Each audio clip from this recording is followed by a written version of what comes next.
Hello everyone, welcome to academy Baba. जैसे कि हमारी छंद परिचय की जो सीरीज़ चल रही थी उसमें दोहा भाग 1 में हमने दोहा के परिभाषा के बारे में पढ़ लिया था कि दोहा छंद क्या होता है, उसमें कितने चरण होते हैं, वह अर्ध सममात्रिक छंद होता है या मात्रिक छंद होता है। ये सारी चीज़ें हमने भाग 1 वाले वीडियो में पढ़ लिया है। अगर आपने दोहा छंद की परिभाषा को नहीं समझा है तो भाग 1 वाली वीडियो पे ज़रूर जाएं और परिभाषा को अच्छी तरह से पढ़ने के बाद ही उदाहरण पे आएँ। तो इस वीडियो पे हम देखने वाले हैं दोहा छंद का उदाहरण। तो मैं थोड़ा सा फिर से बता देना चाहती हूँ कि दोहा छंद में 4 चरण होते हैं, मैंने परिभाषा में जैसे लिखवाया भी था। और दोहा छंद अर्ध सममात्रिक छंद है और इसके पहले और तीसरे चरण में 13-13 मात्राएँ तथा दूसरे और चौथे चरण में 11-11 मात्राएँ होती हैं। तो मैंने एक उदाहरण ये आप देख सकते हैं लिख रखा है। तो आइए जानते हैं कि ये दिया गया उदाहरण दोहा छंद का है या नहीं। मात्राओं के गणना के आधार पर हम ये जानने की कोशिश करेंगे कि ये कौन सा छंद का प्रकार है।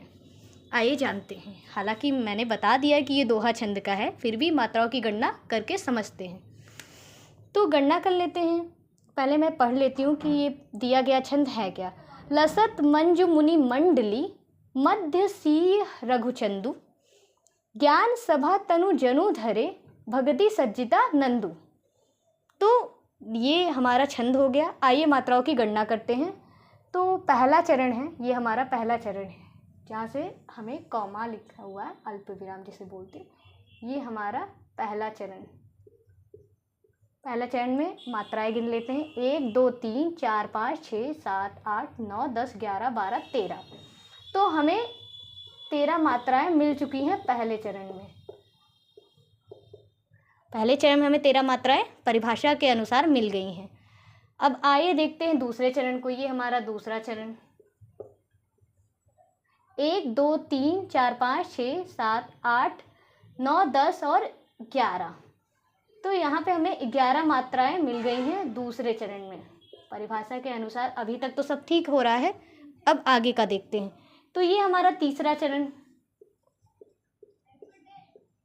तीसरा चरण 1 2 3 4 5 6 7 8 9 10 11 12 13। यहाँ पे हमें फिर से 13 मात्राएं मिल गई हैं तीसरे चरण में। आइए चौथा चरण भी एक बार गिन लेते हैं। 1 2 3 4 5 6 7 8 9 10 और 11।